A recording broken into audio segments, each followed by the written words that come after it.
It's possible and necessary to have high standards in every area of the business, whether you're a picker or packer in the warehouse or the accountant or the whatever. You would say that hospitality you see as a common sense industry. And I would go further than that to say that I see all business really, probably 95% common sense.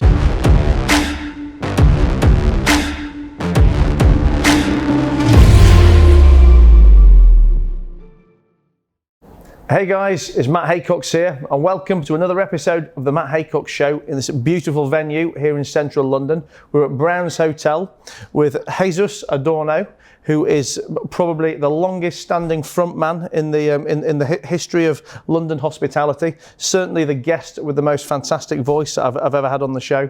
And I'm looking forward very much to hearing Jesus' story. Coming to England as a teenager, becoming, starting to work in one of London's most famous restaurants, Le Caprice, in 1981, where he worked for almost 40 years, to joining us here in Brown's over the last year.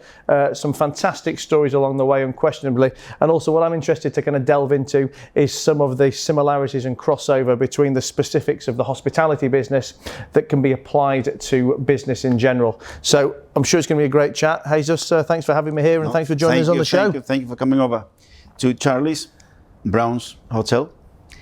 I'm excited. As I said to you early on, to me, hospitality is a God-given gift to myself. I love it. It's something that I enjoy, looking after customers, and I enjoy being with my colleagues, my staff. Has been a tremendous run in my life. You know, as you mentioned, I came when I was 19 years of age from Bolivia, which at that time in December 72, hardly anyone in England knew about Bolivia, because if I said I come from Bolivia, they said to me, "Where? Libya?" You know, and that happened to me so many times, and I had to spell it where Bolivia was. And that. Anyway, I came to England at a young age, and I was fortunate that I went to to downside school, you know, which was a Catholic boarding school, where I learned to look after the boys' dining room. I used to take the trays, I used to take the plates, and because I was pretty good, I think, and the boys, they always say thank you.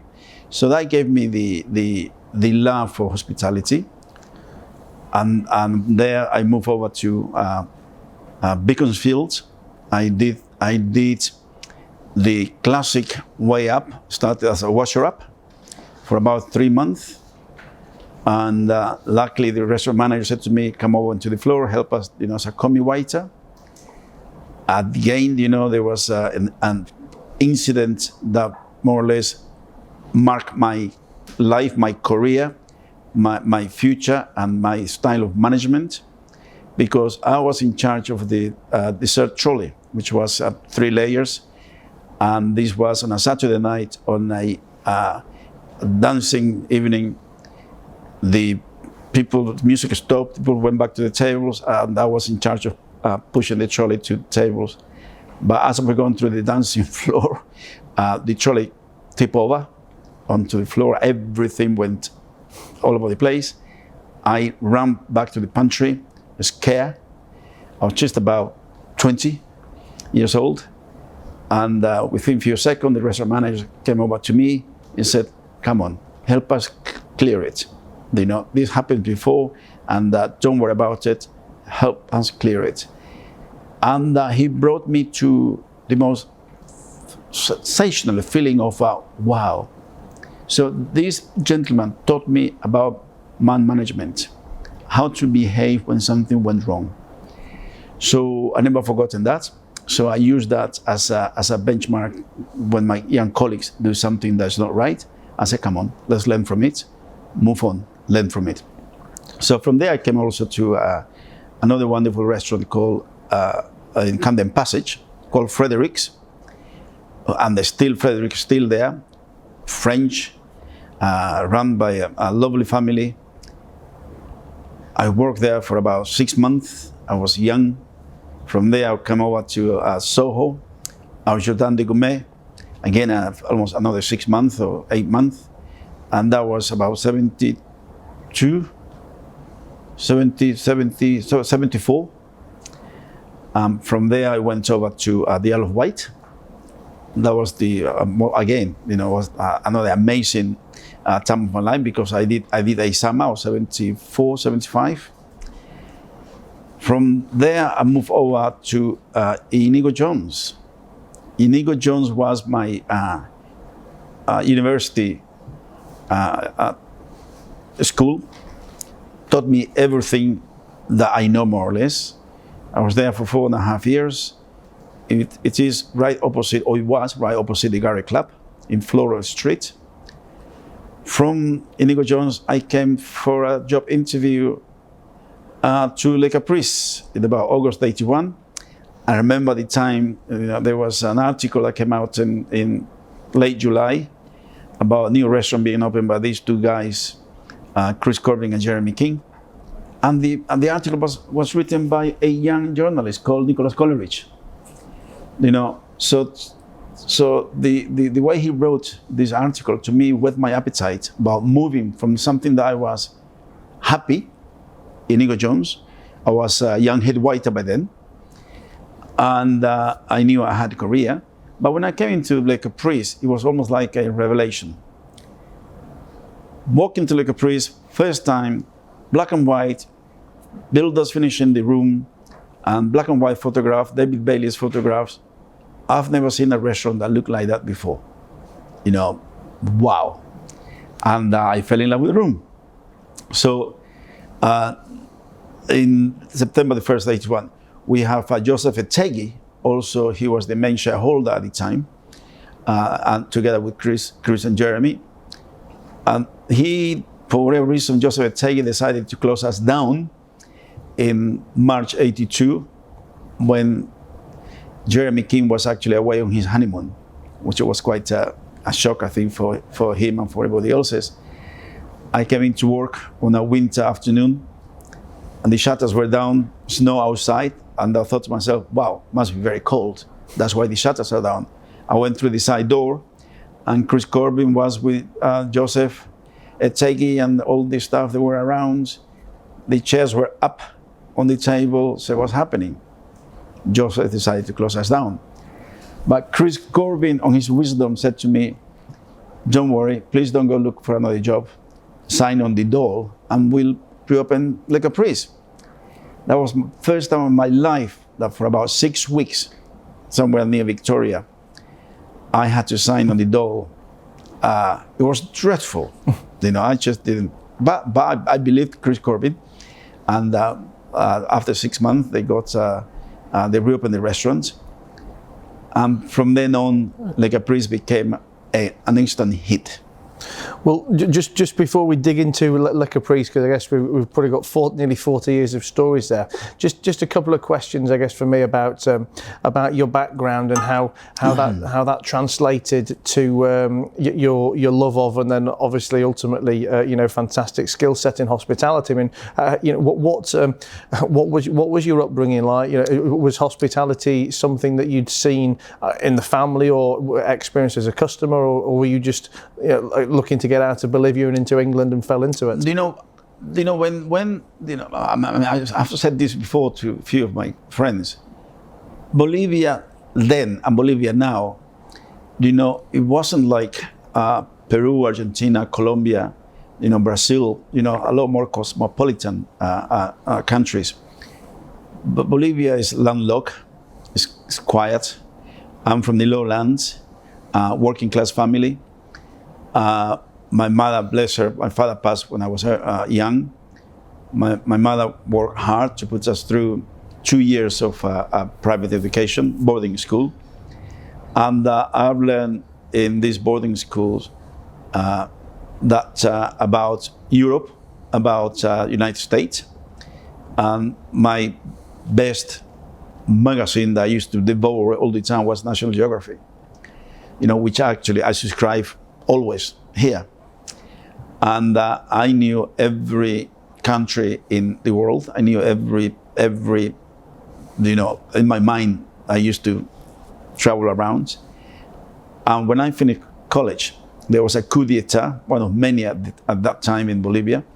there was a coup d'etat, and my mother's and the universities were closed by the government.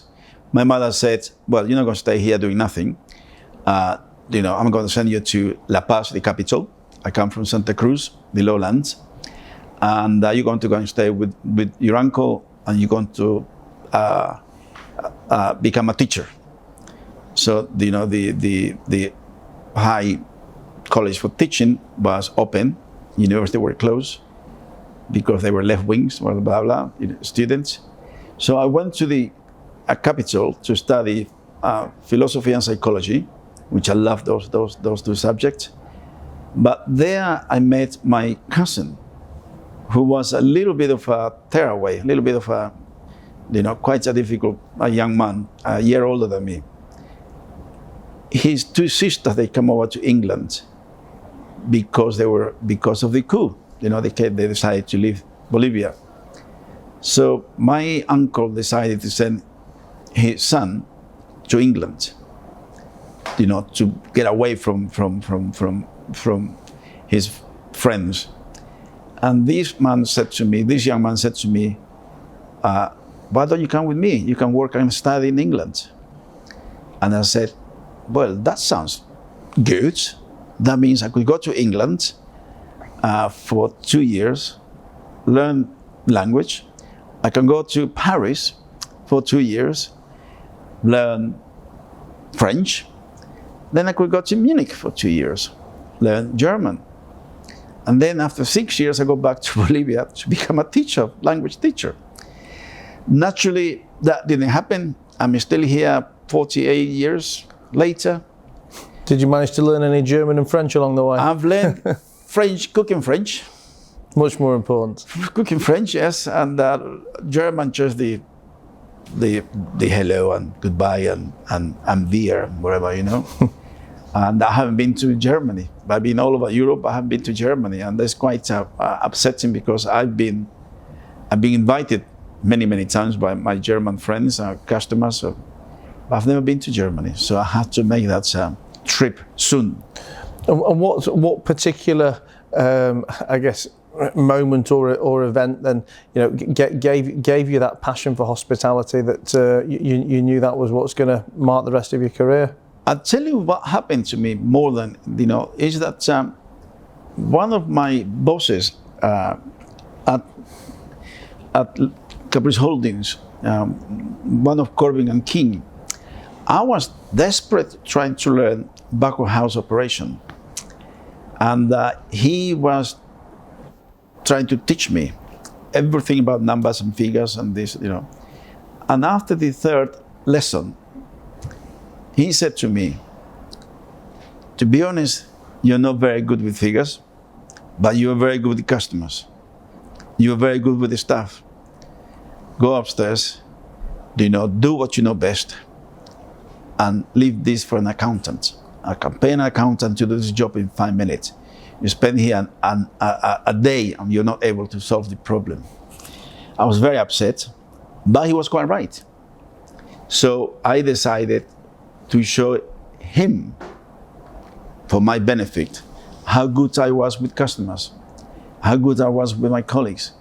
And I made sure that my customers were literally so well looked after throughout the time, from the moment they call in to make a reservation, or from the moment they walk into the restaurant, and from the moment they walk out of the restaurant, to make sure that they enjoy coming to Le Caprice, they enjoy seeing us, they enjoy the food, the comfort food, because Le Caprice was, British cuisine, and the service of Le Caprice was fast, efficient, that customers enjoy also having. So, and of course, as a foreigner, hospitality always has been the first port of call. You don't need to speak the language very well in order to go to a place and say, I want to work. So, well, it's interesting you say, that you bring up that hospitality is first port of call for, as a foreigner, because one of the things I wanted to get your view on as someone who's been at the forefront of it for so many years is when I personally think that us as Brits get hospitality very, very wrong. I think our service levels are dreadful. I think our staff are dreadful, and for me, a lot of it, I think, is underpinned by poor pay and lack of tipping culture. I mean, I used to live in the States for 4 or 5 years and spend a lot of time there anyway. And if someone says they're a waiter in England, they're immediately looked upon as a temporary position. Why would anyone be a waiter for anything more than fixing a problem?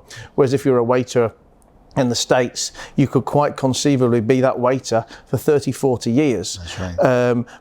Because and there's no, it's never a profession that's looked down on, because you can earn so much money that it's almost a profession that people would look forward to being in, as opposed to just falling into. And it might be a gross oversimplification to say it's all down to the money, but I think if you don't get the money right and you don't get the tipping culture right, then everything else can't follow through. But I think for me, whenever I go to a restaurant in the UK, or if I ever think of any of my let's say go-to people in hospitality, any waiters or managers who I've got a great story to tell about, they're never English. Yes. It's always. Yes. One of the at Le Caprice, throughout the 38 and a half years, we hardly ever had no more than 2 English Brits working there. And it's quite upsetting for me seeing that and noticing that, but also because I think the government, whichever persuasion color, they've never done enough to promote hospitality to the local Brits, because again, politicians naturally they look at it as that's not for us, it's for the foreigners, which is wrong, because you can have the most amazing career being English, Brit, or a foreigner. It's about naturally giving as much as you can to the job. And I don't blame the young ones now.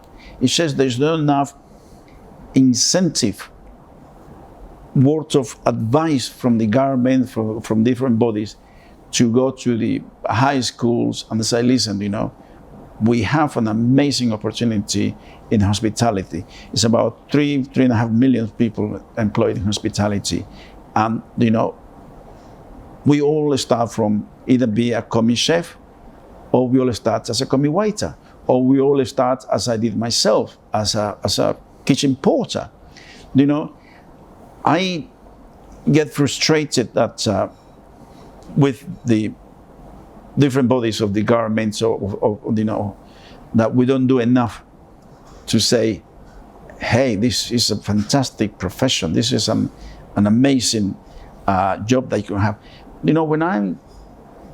When I go into a room full of customers that I know, it's almost like having a social evening or social lunch, where you enjoy, you have the conversation for 2 or 3 minutes with different people all the time. You go around making sure that everything is, is what they want. But hospitality is not a science. It's a lot of it, in my opinion, is common sense. You need to want to do it. You need to want to learn how to do it. And understand customers' need, which is very important. And naturally, you're quite right. I think sometimes the pay has been low in relation to the long hours that we do. But you have to take it as a proper learning process, because it doesn't stay low forever. As you go up the ladder, you get amazing wages if you're very good, and if you have ambition, if you have passion, and if you have vision to see yourself where in 5 years' time I want to be, how much I want to earn. When you were working in Caprice, I mean, how did you recruit and retain staff there? I mean, was that still quite high staff turnover in a venue like that, or was it lower because it's a fantastic place that people are proud to work at?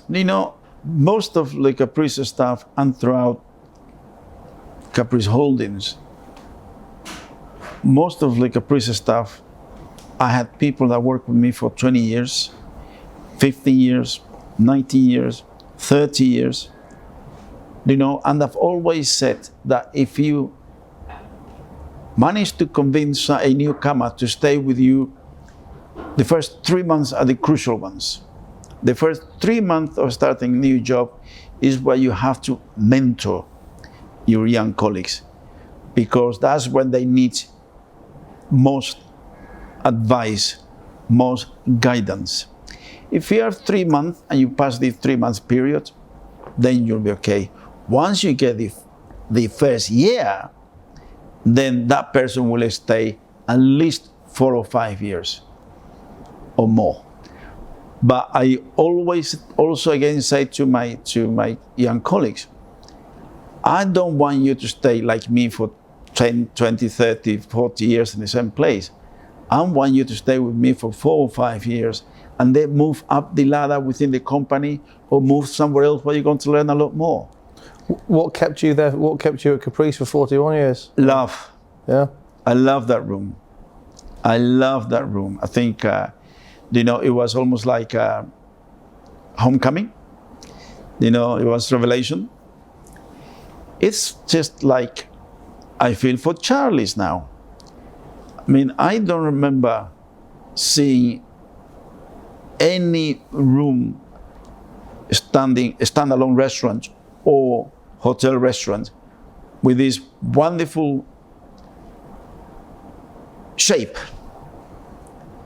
because it has a beautiful shape. There's hardly any bad tables in that room because everyone is seeing someone, so there isn't a bad Siberia table. Yeah.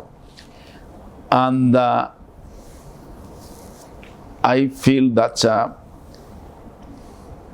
with time coming, Charlie's will have it's going to be a place where the power lunches are going to happen.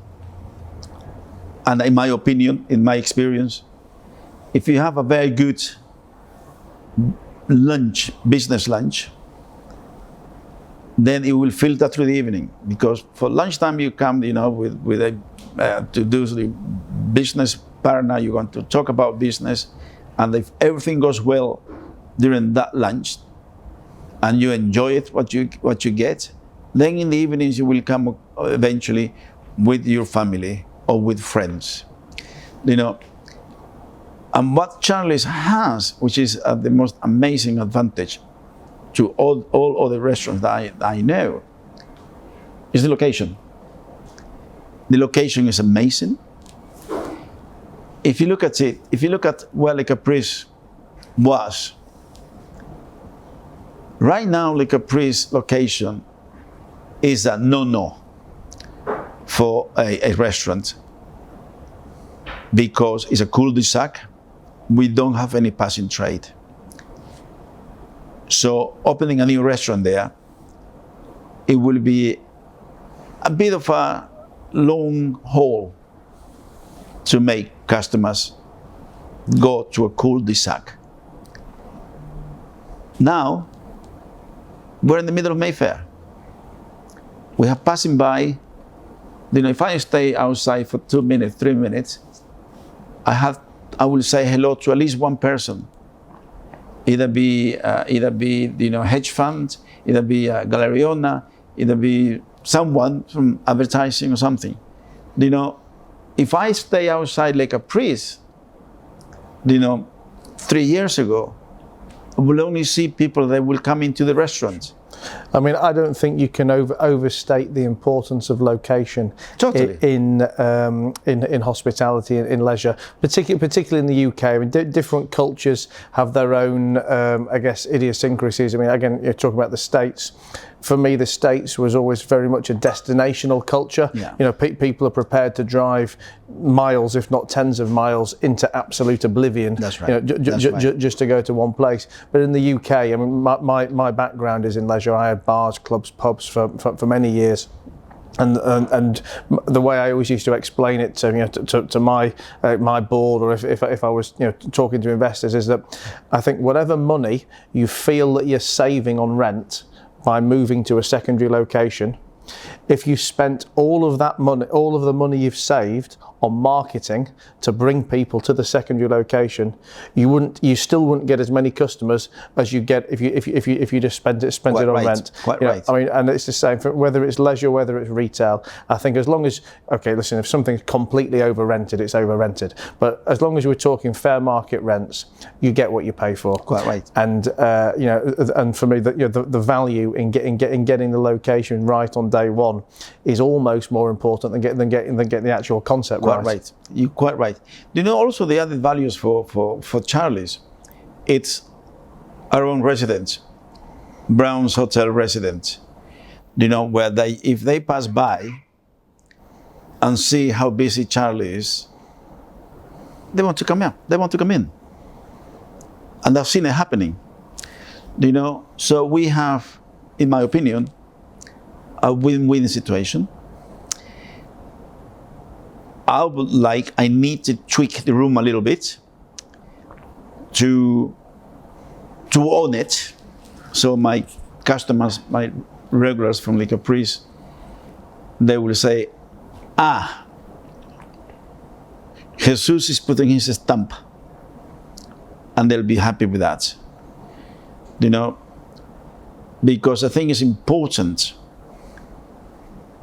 that I give my old regulars something of what they're used to see, either be the menu or the look of the room.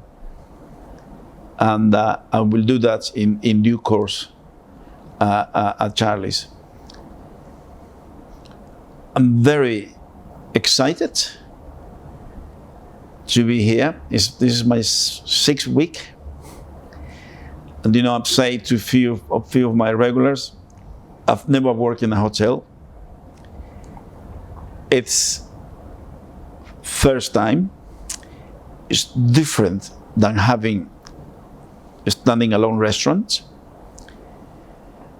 In a hotel restaurant, there's more layers of above you that you go to either wait for someone to sign if you need an iPad. In the restaurant, standing alone restaurant, you decide what you need and you get it ASAP.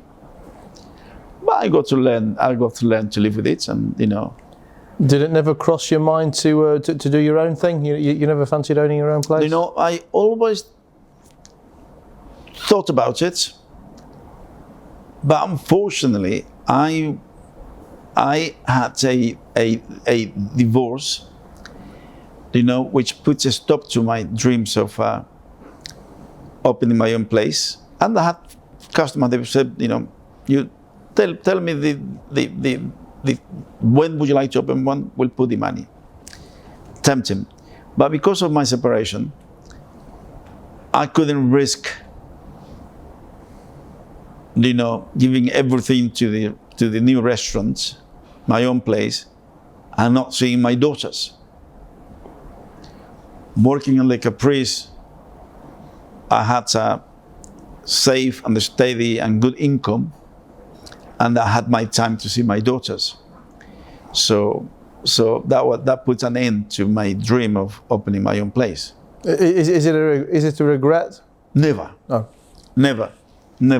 No, never regret, because Le Caprice has given me the greatest joy of my working life. seeing so many, especially after the pandemic, especially coming here, where I see customers coming,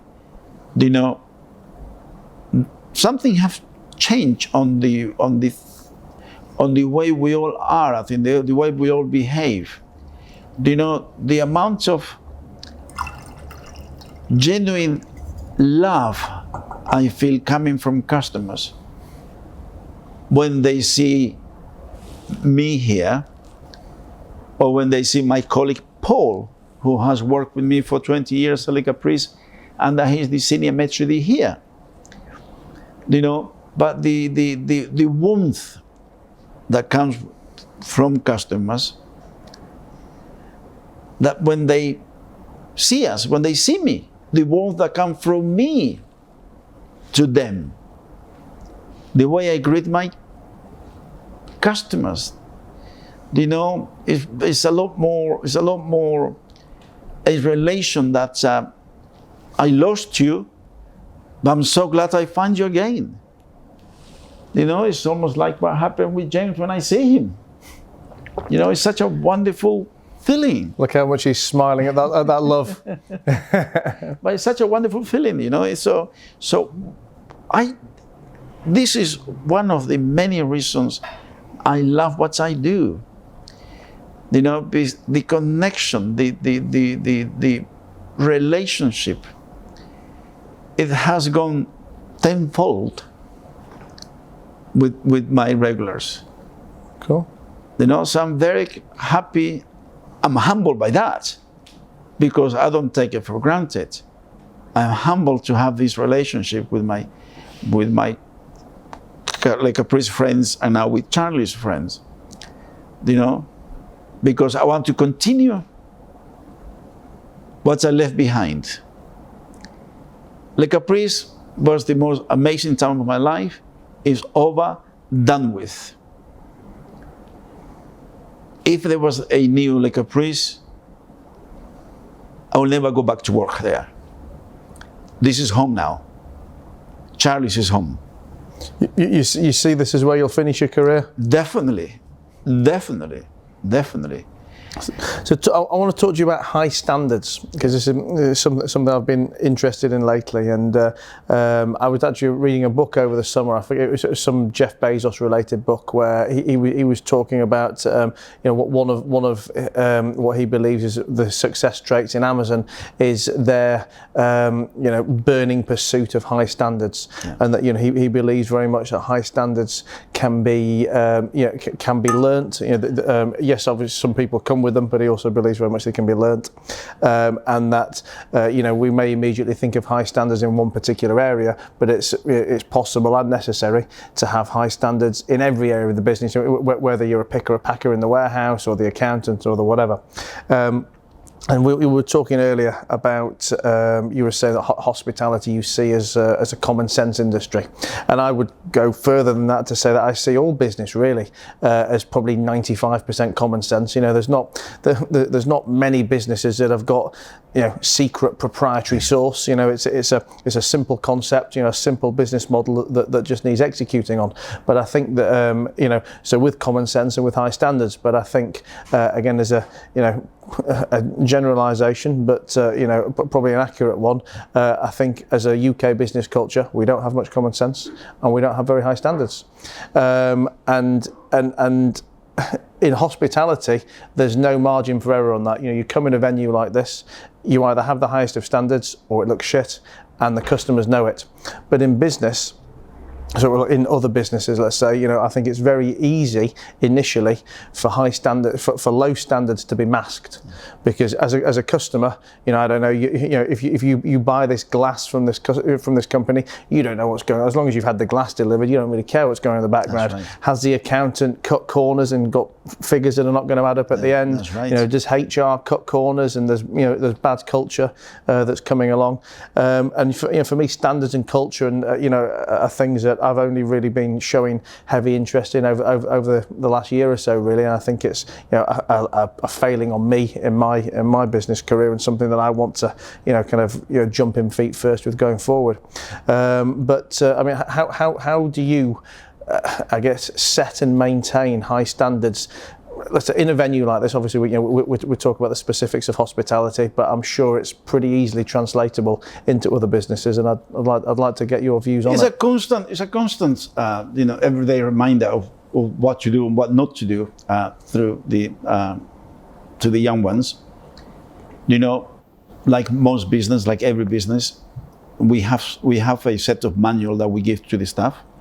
The 7-day manual for the first person that comes in, to go through different areas of the restaurant and the kitchen. But it's a constant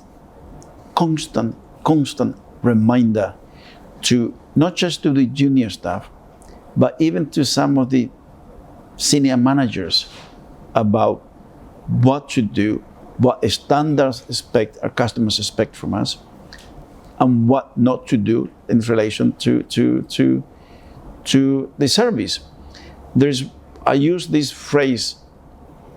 to use this phrase often in waiters meeting, general meetings, where occasionally I would say, this might sound corny and silly, but I hate cowboys.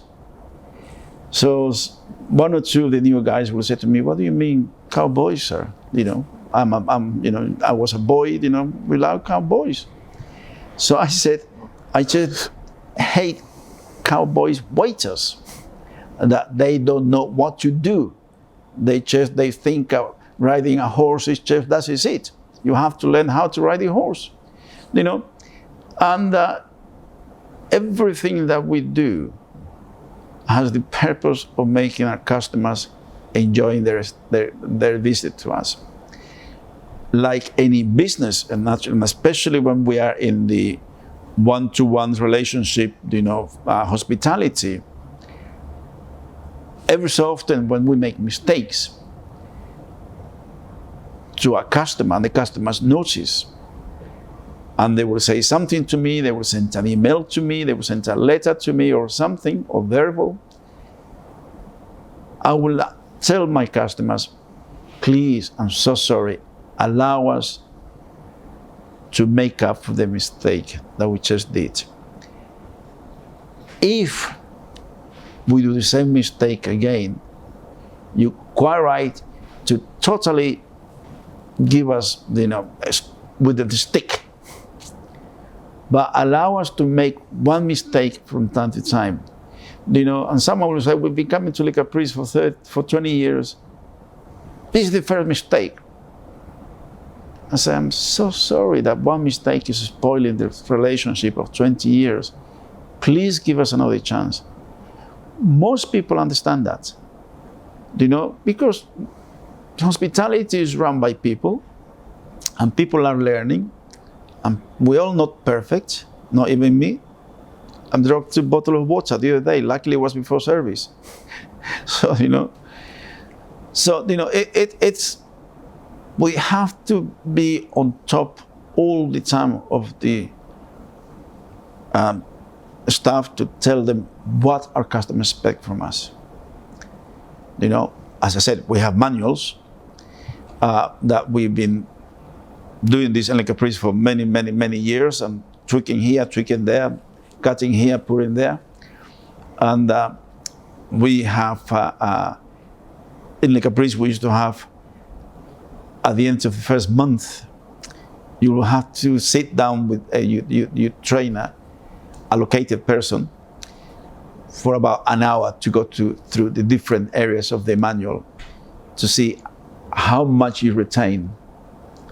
And if you pass the exam, inverted commas, then you were rewarded by an extra point on the trunk system. And it was a success that has kept us going for all these years. I say, because of the standards that we kept at Le Caprice, the restaurant almost lasted for 40 years. When would you deem that somebody has failed on standards too many times, and it's time to fire them? Well, we give them 3 chances. 3? 2. 2. The third one is out. But everything there is something that needs to be we need to record it, make a note, talk to the person, record it. Second time, hopefully maybe 2 months later, exactly same, record it, do it, and say, so, you know. And would one of those chances, for example, I mean, obviously I'm making these up, but would one of those chances be walking through the restaurant and there's a napkin on the floor and they just walk past it and don't even bother picking it up? Are we're talking about? No, that wouldn't be a gross misconduct. That would be just a forgetful, or a lazy person that doesn't want to bend over to collect it. But I guess that's my question. How do you take that lazy person? Because walking past a napkin in a venue like this today, what does that grow into tomorrow? Well, we will hope that this is just, we will tell that person to, okay, watch out, you should pass by, you didn't pick it up. But when we find that there's misconduct, it's mainly the relationship with the waiter or the head waiter or the manager talking or taking an order badly done from the customer, the table, going back into the kitchen, and then it's a whole, the machine that was quite well oiled suddenly stopped because that person took an order wrongly, missing few items, missing main courses. Then the kitchen gets ready to send everything out, and we realize there's something missing. If it's a vegetable, it happens. But if you miss a main course, then everything has to be thrown away. Then another table will have to wait. So it's scaled to major problem, But I can tell you that something happened to me many years, 15 years in the Caprice. There was these two guys. One was a senior waiter. The other one was a junior manager. Something happened before service. Something happened between the two of them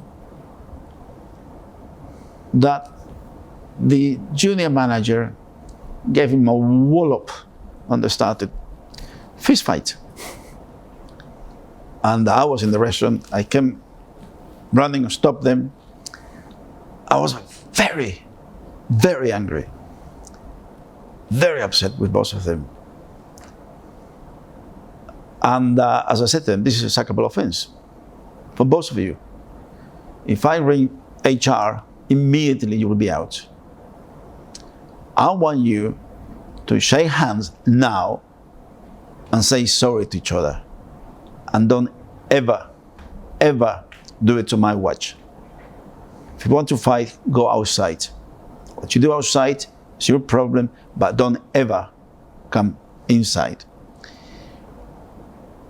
The junior manager became, a few years later, a big flyer in hospitality. He always said to me, "Thank you for not sacking me, sir." Because that would have been the end of my, operation director of a big hospitality company. But he always said to me, "Thank you, sir, for not sacking me." Because you cannot always naturally follow by, but what the rules says. You can sack him. Nothing they can do about it. But if you feel that there is something that can be done to stop the rot,